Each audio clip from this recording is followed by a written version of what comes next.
Hello friends, आप सभी का मार्केट विद गोपाल के चैनल पर बहुत बहुत स्वागत है। फ्रेंड्स, मेरा नाम है गोपाल लोहार और मैं हूं एक सेबी रजिस्टर्ड रिसर्च एनालिस्ट।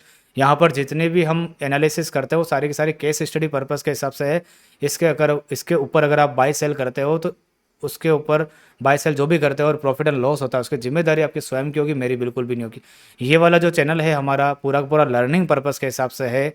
ठीक है, अगर आपको कुछ भी सर्विस चाहिए तो आप मेरे से कांटेक्ट कर सकते हैं और मेरे सर्विस में जुड़ सकते हैं। तो आज के एनालिसिस को चालू करते हैं। और आज के एनालिसिस को चालू करने से पहले मैं आपको बता दूं फ्रेंड्स, मैं आज बहुत ज़्यादा खुश हूँ।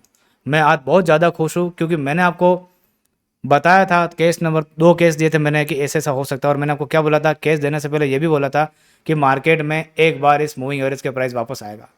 ये जो मूविंग एवरेज का जो हिस्सा दिख रहा है, प्राइस यहाँ पर वापस आएगा ही आएगा।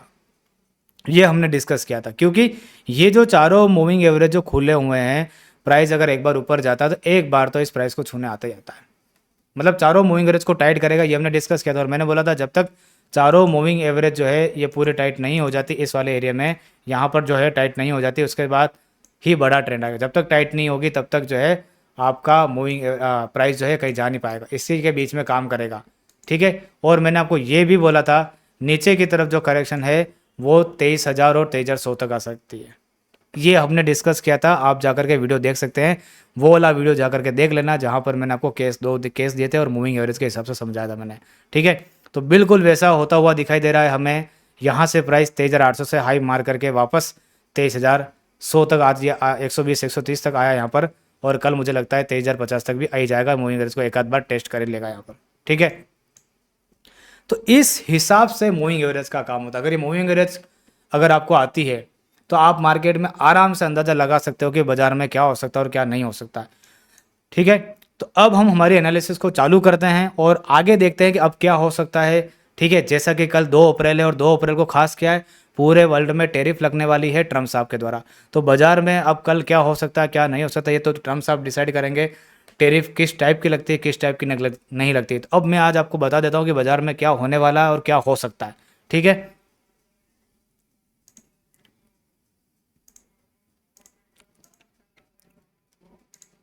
ये है हमारा निफ्टी का चार्ट। हमने इलियट वेव के आधार पर पहले समझने की कोशिश करी थी और उसके आधार पर समझते हैं और फिर मैं आपको बताऊंगा मूविंग एवरेज के हिसाब से भी क्या हो सकता है। तो ये 1 2 3 4 और 5th, मैंने आपको क्या बोला था, अगर 4th वेव नीचे की तरफ आएगी तो कम से कम इस पूरे ट्रेंड की 38% तक करेक्शन हो सकती है और होगी वो। और 38% की करेक्शन कहाँ पर आ रही है, आप देखो कहाँ पर आ रही है, 23,140 पर। और आज हमने लो कितना बनाया, इस कैंडल का आप लो देखो यहाँ पर, इस कैंडल पर जब मैं यहाँ पर मार्क कर रहा हूँ तो आपको यहाँ पर नोटिस करना है। और यहाँ पर आप देखो कितना लो है, 23,136 का। और इस 30% का पॉइंट कितना आ रहा है, 23,140। इसीलिए मैंने उस दिन बोला था जो भी करेक्शन होगी अगर 4th वेव में तो कम से कम इतना आएंगे आएंगे, कम से कम इतना आएंगे आएंगे। और आप देख लो कहाँ तक आए कि नहीं आए वहाँ तक। ये इलियट वेव के अंदर स्टैंडर्ड रूल है 4th वेव का, 38% की रिट्रेसमेंट। ठीक है, अब अगर ध्यान से सुनना यहाँ से जो जो बोल रहा हूं, अब अगर कल ट्रम्प साहब टेरिफ तो लगाते हैं लेकिन ऐसे लगाते हैं कि हमारे इंडियन मार्केट को या फिर इंडिया को कोई फर्क नहीं पड़ता है क्योंकि हमको हमारे इंडिया से मतलब है। ठीक है, तो उस केस में अगर बाजार ऊपर चलना चालू होते हैं और बाजार इस लेवल को काट देता है 23,420 के लेवल को, 23% के रिट्रेसमेंट को झटके से ऊपर की तरफ काट देता है। ठीक है, और ऊपर की तरफ में ये वाला पॉइंट की जो ट्रेंड लाइन आ रही है इसको ब्रेकआउट कर देता है, तो आप समझ जाना 4th वेव का एंड हो गया। यहाँ पर 4th वेव का एंड हो गया और ये पूरी ABC की करेक्शन यहाँ पर खत्म हो जाएगी जो आज लो लगा है वहाँ पर। ठीक है, अगर ट्रम्प साहब जो है इस तरह की टैरिफ लाते हैं कि इंडिया के अंदर ज़्यादा कुछ होने वाला नहीं है और कोई फर्क नहीं पड़ता, तो करेक्शन जो है वो आज वाला लो है इससे 100 पॉइंट और एक्स्ट्रा लग जाएगा।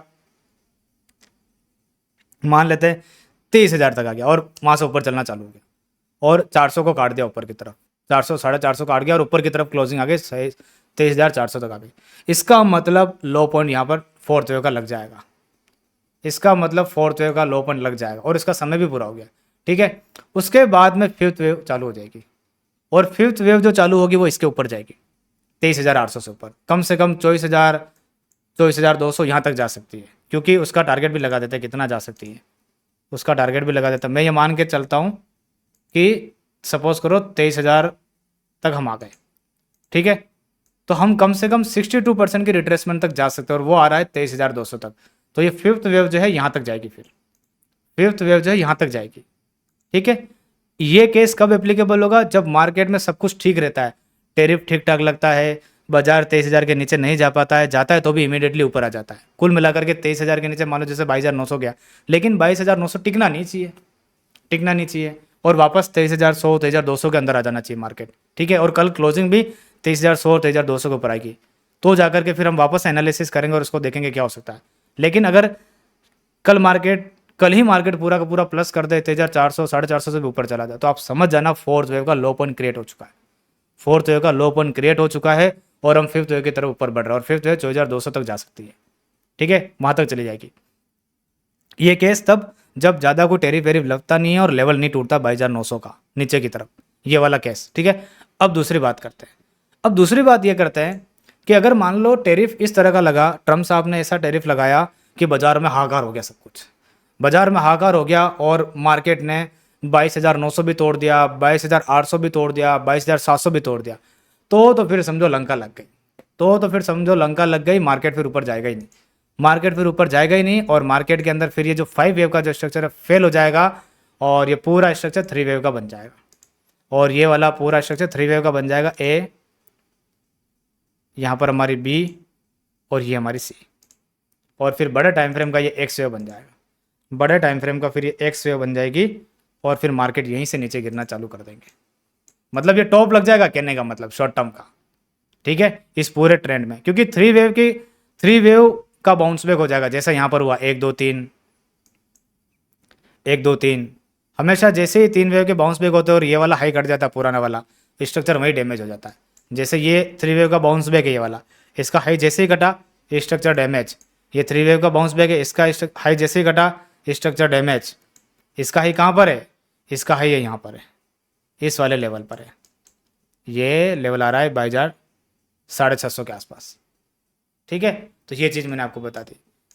तो अगर इस तरह का होता है मार्केट, अगर 22,800 भी जा रही है, 22,700 जा रही है, 650 चली गई, 600 चली गई कल की कल, फिर तो आप समझो कि हर बाउंस बैक पर बेचना है। हमें डायरेक्शन मिल गई, फिर तो कल ही मिल गई डायरेक्शन, कल ही मिल गई डायरेक्शन। फिर क्या होगा उस केस में कि अगर मान लो मार्केट ने क्या करा कि 22,700 आ गई, 600 भी आ गई, ठीक है, मार्केट वहाँ तक आ गई, फिर उस केस में क्या होगा, मार्केट में जो भी बाउंस बैक आएगा सेलिंग के लिए आएगा, सेल ऑन राइज मार्केट बन जाएगी, फिर सेल ऑन राइज।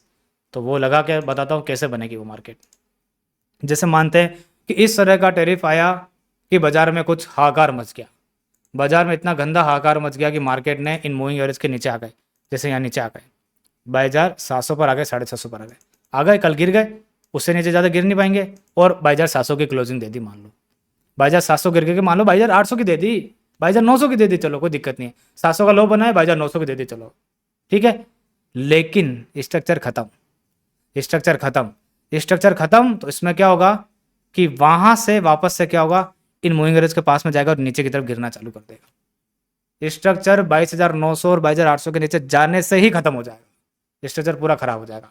इसीलिए मार्केट में जो लेवल इंपॉर्टेंट है 22,900 और 800 का है। क्यों इंपॉर्टेंट है? क्योंकि इस तरह की जब वेव बनती है तो फोर्थ वेव कभी भी 50% और 62% तक नहीं आती है, नहीं आती है, और आती है तो फिर फिफ्थ वेव फेलियर बन जाता है। इसलिए इसको इस लेवल पर नहीं आना है अगर ऊपर जाना है तो, ठीक है, ये चीज़ ध्यान रखना। तो मैंने दोनों केस बता दिए। अब मार्केट में हमारे सामने पिक्चर क्लियर होने वाली है, ठीक है, पिक्चर पूरी क्लियर होने वाली है कल के दिन तक, ठीक है, ये चीज़ याद रखना, ठीक है। बाकी अगर देखते हो कि ना तो 23,000 के नीचे जा रहा, ना 23,400 के ऊपर जा रहा, तो फिर ठीक है, साइडवेज हो गया, फिर हम जो चार्ट बनेगा उसके ऊपर फिर मैं एक आधा वीडियो और बना दूंगा, आपको समझा दूंगा अब क्या करना है, ठीक है। कुल मिला करके अब हमें बहुत मज़ा आने वाला है। अब हमें मज़ा इसलिए आने वाला है क्योंकि मार्केट अपना डायरेक्शन क्लियर करने वाली है। जो मैंने आपको बोला था कि चारों मीन जैसे ही यहाँ पर टाइट होने लग जाएंगे उसके बाद मैं आपको बताऊंगा कि बाजार किस तरफ जाएगा। तो वो घड़ी अब पास में आ चुकी है, वो घड़ी अब पास में आ चुकी है, हमारे चारों मीन यहाँ पर टाइट होने वाले। कल परसों 4 दिन 5 दिन, बस इतना ही समय बचा, इससे ज़्यादा समय नहीं बचा, इससे ज़्यादा समय नहीं बचा है, ठीक है। उसके बाद आप देखना क्या खेल चालू होगा मार्केट के अंदर। बहुत बड़ी रैली चालू होने वाली, चाहे नीचे की हो चाहे ऊपर की हो। यहाँ से 3 से 4 हज़ार पॉइंट की रैली चालू होने वाली, ठीक है। तो हम ये पूरी एनालिसिस है समझाने के लिए मैंने आपको इसलिए आज वीडियो बनाया। बाकी मैं आज वीडियो नहीं बनाता, कल 2 अप्रैल है, टैरिफ है, इसलिए मैंने सोचा कि आज वीडियो बनाना चाहिए। 4th वेव भी पूरी कंप्लीट होने आई है और समय भी पूरा हो चुका है। अब देखो कल क्या होता है, अब देखो कल क्या होता है। अगर ऊपर जाना चालू करता है तो ऊपर जाना चालू कर देगा, और नीचे की तरफ मैंने आपको बता दिया कि 22,800, 700, 600 आया, खेल ख़त्म, खेल ख़त्म। हर बाउंस बैक में बिकवाली होगी, फिर हर बाउंस बैक में बिकवाली होगी। अगर मान लो यहाँ से गिर गया, गिरने के बाद बाउंस बैक तो आएगा ही आएगा ना।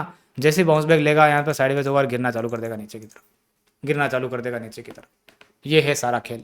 इसीलिए किसी भी सूरत में 22,800, 700 के नीचे क्लोजिंग नहीं आनी चाहिए अगर इसको ऊपर जाना है तो। ये भी मैंने लेवल ज़्यादा बता दिया, बाकी 23,000 से नीचे ही नहीं जाना इसको, ज़्यादा 22,900 बस। ये मैंने लेवल बता दिए। अभी आपको लग रहा होगा सर ने तो कंफ्यूज कर दिया, लेकिन यही लर्निंग है, ये कन्फ्यूजन नहीं है, ये लर्निंग है, ये है लर्निंग। क्योंकि हमारे सामने अब जो है केस प्ले होने वाला है। 2 केस बताए थे, उसमें से एक केस प्ले होने वाला है, नीचे का या ऊपर का। क्योंकि हमारे चारों मीन टाइट होने आए, हमारे मीन यहाँ पर चारों मीन टाइट होने वाले, बस हमें बस यही चाहिए था, हमें और कुछ नहीं चाहिए, ना लेवल चाहिए, कुछ नहीं चाहिए हमको, यहाँ चारों मीन टाइट चाहिए बस। उसके बाद तो जो कैंडल बनेगी उसके पीछे चलना है, क्योंकि उसके बाद सीधा क्लियर डायरेक्शन मिलने वाला है। ठीक है, तो ये वीडियो इंपॉर्टेंट है। हो सकता है कि मैं कल भी वीडियो बना दूँ, हो सकता है मैं कल भी वीडियो बना दूँ, जिस हिसाब से चार्ट में कुछ चेंजेस होता है, कुछ भी होता है। तो हर दिन अभी इंपॉर्टेंट रहेंगे आने वाले जो 4 से 5 वीडियो होंगे, क्योंकि डायरेक्शन मिलने वाली ना हमको, इसीलिए डायरेक्शन मिलने वाली है, इसलिए तो हर वीडियो अभी इंपॉर्टेंट है। ठीक है, बाकी आप इंट्राडे में क्या करते हो क्या नहीं करते हो अपने हिसाब से देख लेना एक बार, बाजार में जो लेवल होता है किस लेवल से नहीं होता है। बाकी जितनी गिरावट करनी चाहिए थी ना 4th वेव में, उतनी हो चुकी है। और इस जिगजैग, ये वाला जो पैटर्न है ना जिगजैग है, जो इलेवेट सीख रहे हैं वो समझ लेंगे पैटर्न जिगजैग है। ठीक है, तो उसके अंदर 100% की रिट्रेसमेंट भी नीचे कर ली है, और मैक्सिमम करना चाहे तो 900 का लेवल एक बार टेस्ट कर सकता है बस। इससे ज़्यादा की गिरावट नहीं होनी चाहिए अगर इस ट्रेंड को जिंदा रहना, मतलब ऊपर की तरफ में 5 इम्पल्स बनानी है तो, 5 इम्पल्स बनानी है तो, जैसे ये 1, 2, 3 और यहाँ से एक 5वीं वेव बनानी ना ऊपर की तरफ, तो 22,900 से नीचे नहीं आना चाहिए। लेकिन अगर इसको पूरे 3 वेव में ही खत्म करना है तो फिर ये एक लेवल काट देगा, 22,800 भी काट देगा, 700 भी काट देगा, खेल खत्म कर देगा, सारी पिक्चर क्लियर कट। ठीक है, तो आज की वीडियो को यहीं पर अपन वाइंड अप करते हैं। उससे पहले एक बार बैंक निफ्टी को देख लेते हैं। बैंक निफ्टी को क्या ही देखे, बैंक निफ्टी भी नीचे गिर जाएगी। अभी ये देखो इस मूविंग एवरेज काफ़ी दूर चल रही है, को ये कम से कम यहाँ तक आएगी बैंक निफ्टी वापस से, यहाँ तक 50,000 के आसपास तक, 49,980, 800 पॉइंट का फॉल और बचा हुआ इसके अंदर। तो देखते हैं कल क्या होता है, कैसे क्या नहीं होता है, क्योंकि इसके अंदर तो मूविंग एवरेज टेस्ट ही नहीं हुआ ना यहाँ तक। लेकिन एक छोटी मोटी करेक्शन है, जितनी करनी थी उतनी कर ली, निफ्टी ने कर ली ना। निफ्टी में बता रहा है कि निफ्टी की करेक्शन हो गई, तो बैंक निफ्टी भी यहाँ से रुक सकता है। अगर निफ्टी ऊपर चलना लगेगा तो बैंक निफ्टी भी जा सकता है ऊपर की तरफ, तो ये देखना मैं। लेकिन लगता है कि बैंक निफ्टी इस लेवल को काट रही है, ये वाला लेवल 50,700 के लेवल को, फिर तो बैंक निफ्टी यहाँ तक आएगा, 50,000 तक, 700 पॉइंट का फॉल आएगा इसके अंदर, स्पीड से आएगा वो भी। ठीक है, ये चीज़ है। तो देख लेते हैं कल कैसा काम होता है, कैसा काम नहीं होता है। आराम से काम करना, लगे तो काम करना, बाकी ऐसा कोई ज़रूरी नहीं है। बहुत मौके मिलने वाले, बहुत मौके मिलने वाले, आप देखेगा क्या क्या होता है अभी बाजार के अंदर। ठीक है, तो आज के वीडियो को यहीं पर वाइंड अप करता हूँ, फिर मिलेंगे अपन नेक्स्ट वीडियो में। Thank you so much.